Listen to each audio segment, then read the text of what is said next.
অনেক দিন পরে অনেক সুন্দর একটা ড্রেস পরেছি বেলভেটের। যদিও আমি বেলভেটের ড্রেস কখনোই পরি না, আমার তেমন ভালো লাগে না। তো ফার্স্ট টাইম বেলভেটের ড্রেস পরেছি।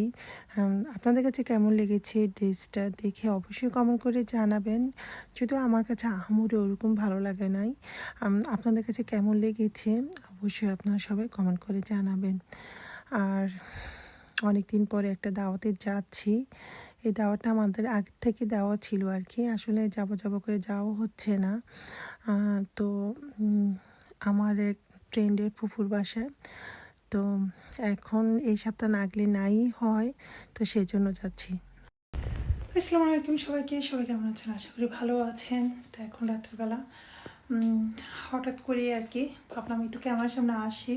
অনেকদিন পর একটা দাওয়াত অ্যাটেন্ড করলাম। আমি একটা দাওয়াতে গিয়েছিলাম আমার ফ্রেন্ডদের সাথে, বড় আপুদের সাথে। অনেকদিন ধরে মানে এই প্রোগ্রামটা ছিল, বাট আমার কারণে আমার কিছুদিন ধরে মন মানসিক ভালো ছিল না, যার জন্য মানে এই প্রোগ্রামটা পিছিয়ে ছিল। দেন আজকে না পারলাম না, যেতে হলো আর কি, কারণ আমার কারণে ওনারাও যেতে পারছিল না, মানে আমার ফ্রেন্ড বা পুরা। তো যাই হোক, জোর করে নিয়ে গেছি। যদিও আমার আজকে সারাদিন অনেক অনেক মাথা ব্যথা ছিল, কিছু করার নাই। অনেক সময় মন না চাইলে অনেক কিছু করতে হয়। সো গেলাম, কখন সন্ধ্যার দিকে গেলাম, তারপর রাতে ডিনার করে দেন এখন বাসায় চলে আসছি। তো ভাবলাম একটু ক্যামেরার সামনে আসি, আপনাদের সাথে একটু কথা বলি।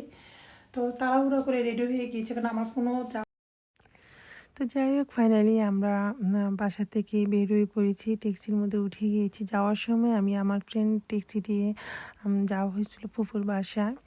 আর আসার সময় আমাদের এক বড় আপু ওনার মেয়েকে নিয়ে গিয়েছে, তো আপুদের সাথে আর কি, আপুর মেয়ে ড্রাইভ করে নিয়ে এসেছে। তো অনেক দিন পরে মানে বাইরে যাওয়া হলো, একটা দাওয়াতে যাওয়া হলো। যদিও আমার আরও দাওয়াত ছিল, বাট সবগুলো দাওয়াতে ক্যান্সেল করা হয়েছে। আর ফুফু যেহেতু এত সুন্দর করে আবদার করে বলেছে আমাদেরকে যাওয়ার জন্য, তো আগ থেকে এগুলি মানে প্ল্যান করেছিল যে যাব। তো চিন্তা করলাম না, ফুফুর এত মানে এত সুন্দর করে বলার, তো না গেলে নাই হয়। আর ফুফু অনেক ভালো, অনেক আন্তরিক, অনেক মায়ার মানুষ। তো মায়া করে আদর করে যদি কেউ কাউকে ইনভাইট করে, তো না যেয়ে পারা যায় না। মানে আমার ফ্রেন্ডের ফুফু মানে তো আমার ফুফু, তাই না? তো ফাইনালি ফুফুর বাসায় চলে আসলাম। ফুফুর বাসাটাও অনেক সুন্দর করে সাজিয়েছে, অনেক গুছানো, অনেক পরিপিটি করে মানে সাজিয়েছে। তো ফুফুর বাসাটা যেমন সুন্দর, আর এই যে দেখেন ফুফুর ছেলে, মাশাল্লাহ মাশাল্লাহ, সবাই দোয়া করবেন, মাশাল্লাহ বলবেন, এত কিউট।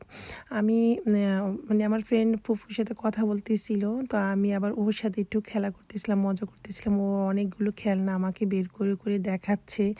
আর যে কোনো বাচ্চারা আমাকে অনেক অনেক পছন্দ করে, আমিও বাচ্চাদেরকে অনেক পছন্দ করি। বাচ্চাদের কে না পছন্দ করে বলেন, সবাই পছন্দ করে। বাট আমার সাথে কেন জানি বাচ্চারা খুব তাড়াতাড়ি মিশে যায়, মানে ফ্রেন্ডলির মতো হয়ে যায়, মানে অন্যরকম, সেটা ছোট বাচ্চা হোক বা বড় বাচ্চাই হোক। তো ও আমার সাথে অনেক গল্প করতেছে। ও আমাকে একটা গিফট দিল, একটা স্টিকার গিফট দিল, তা আমি আবার মোবাইলে রেখে দিলাম।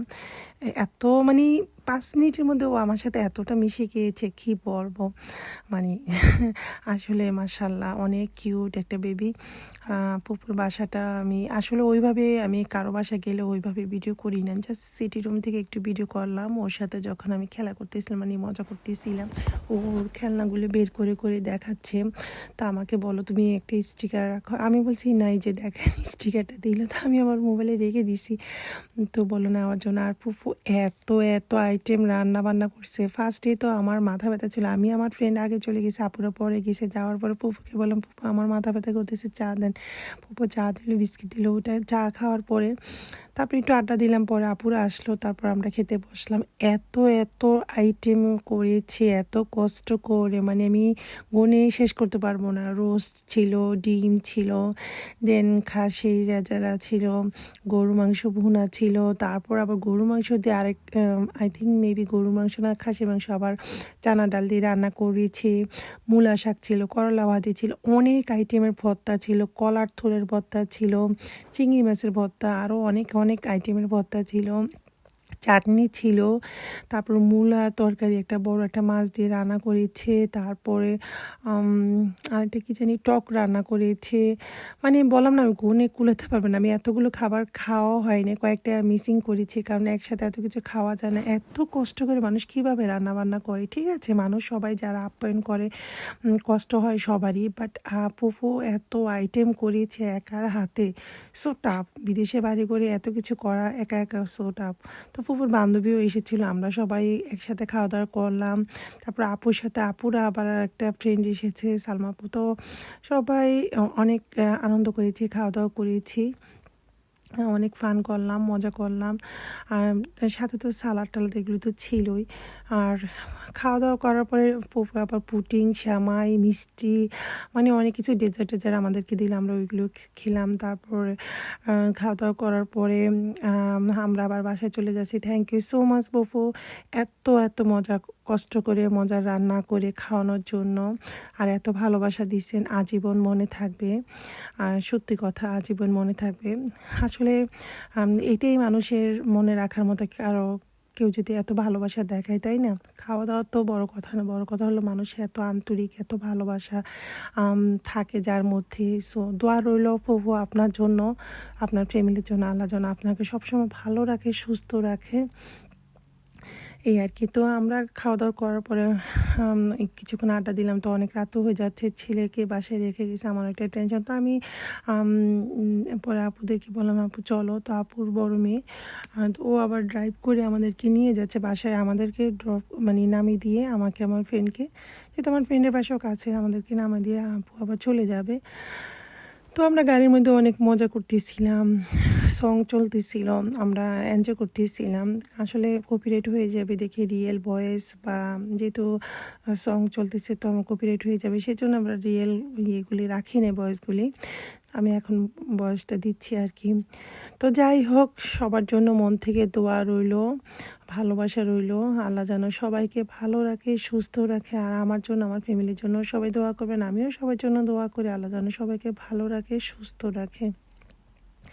আসলে যতই মন খারাপ থাকুক না কেন, আমাদের জীবন তো থেমে থাকে না, সব কিছু আমাদের করতে হবে।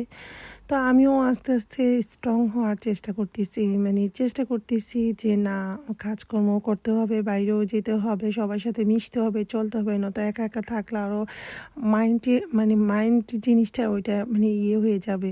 সো আমি চেষ্টা করি সবার সাথে একটু নিজেকে হ্যাপি রাখার জন্য আর কি। তাই আর কি, ঘোরাফেরা, যাওয়া, সবার সাথে একটু আড্ডা দেওয়া, এই আর কি। অনেকে বলছিলাম অর্ণব যাবে না, ও আসলে সব জায়গাতে যেতে চায় না। আসলে বাচ্চারা যখন একটু বড় হয়ে যায় তাদের একটা প্রাইভেসি থাকে, বলে কি না আম্মু তুমি যেখানে যে আন্টিদের সাথে যাও, তোমরা মজা করো, আমি যাব না। আমার ছেলে কখনোই না করে না, তুমি যাও। তো যাই হোক, ছেলে যেহেতু যায় না, আর আমি তো একা কোথাও যাই না, আমি হয়তো আমার ফ্রেন্ডদের সাথে বা বড় আপুদের সাথে বা আমার কোনো রিলেটিভদের সাথে আমি বাসা থেকে বেরোই। আমি শুধু একা বলতে আসলে আমি আমার কাজের ওইখানেই যাই, কারণ যেখানে আমি জব করি। সো আদার্স অন্য কোথাও আমি একা যাই না, কখনই যাই না। তো যাই হোক, অনেক আনন্দ ওই দিনটা কাটলো। আমার ফ্রেন্ডকেও থ্যাংক ইউ সো মাচ যে ফুফুর বাসায় আমাকে নিয়ে গেছে। যদিও ফুফু আমাদেরকে সরাসরি বলছে যখন আমার ফ্রেন্ডের বাসায় আসছিল, আর আমাদের কিনবে তখনই করছিল। আর আমার ফ্রেন্ডও অনেক মজার মজার রান্না পারে, ও অনেক রান্না পারে। আর যে আপুদের সাথে আপুরা গিয়েছিল, আপু অনেক মজার মজার রান্না পারে, সবাই রান্নাই অনেক মজার, যেটা সত্যি কথা, আমার ভালো লাগে। আর সবাই কিন্তু সিলেটি, তো সিলেটের হাতের রান্না আসলে সত্যি মজা। সবাই যেমন আপুরও অনেক মজার, আমি সবার হাতে রান্না যেহেতু খেয়েছি, তো এই জন্য সবার রান্নার প্রশংসা করব। আমার ফ্রেন্ডের রান্না মজা, আপুদের রান্না মজার, ফুফুর রান্নাও মজা ছিল, অনেক অনেক মজা ছিল, অনেক কষ্ট করে অনেক আপ্যায়ন করেছি। থ্যাংক ইউ সো মাচ সবাইকে। তো ওই তো ফুফুর বাসায় আমি একটু ভিডিও করেছিলাম আর কি।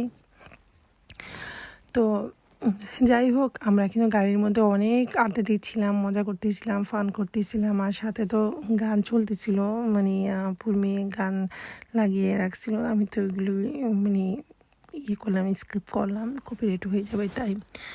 আসলে কিছু কিছু আছে না, যাদের সাথে চলাফেরা করি তারা যদি ভালো হয় তো বন্ডিংটাও ভালো হয়ে যায়, তাই না? তো আলহামদুলিল্লাহ আমি কিছু ভালো মানুষ আমার আশেপাশে পেয়েছি, যেমন আমার ফ্রেন্ডদেরকে কথা বলতেছি বা আপুদের কথা বলতেছি, সবাই অনেক ভালো মনের মানুষ। সবচেয়ে বড় কথা হলো আমাকে অনেক অনেক মায়া করে, অনেক আদর করে, অনেক মানে ভালোবাসে, যেখানে যা আমাকে নিয়ে যায় বা আমার তখন না তাদের সাথে যখন আমি থাকি মনে হয় যেন আমার ফ্যামিলি মেম্বারদের সাথে আছি। দেশে যেটা মিস করে তখন ওই মুহূর্তে মনে হয় না, তারা এত ভালো মনের মানুষ। আমি আমার সাথে যারা ভালো আমি তাদেরকে অবশ্যই অবশ্যই ভালো বলবো। তো সব কিছু মিলে আলহামদুলিল্লাহ ইউকে এরকম আমার আশেপাশে মানুষগুলো অনেক ভালো মনের মানুষ পেয়েছি। আমি মন থেকে দোয়া করি সবার জন্য, আল্লাহ যেন সবাইকে ভালো রাখে, সুস্থ রাখে। আর আমার জন্য, আমার ফ্যামিলির জন্য আবারও দোয়া চাচ্ছি, সবাই দোয়া করবেন। আর প্লিজ প্লিজ আমার ভিডিওগুলো দেখে লাইক করবেন সুন্দর সুন্দর। আর কেউ সাবস্ক্রাইব করতে ভুলবেন না প্লিজ। সবাই ভিডিওটা দেখে সাবস্ক্রাইব করে বেল বাটনে ক্লিক করে দিবেন। আমি নতুন ব্লগ ছেলে তখন আপনাদের কাছে অলরেডি চলে যাবে। আর আমার কথায় ভুল ত্রুটি হলে ক্ষমা দৃষ্টিতে দেখবেন। আর আজকের মতো বিদায় নিচ্ছি, আল্লাহ হাফেজ।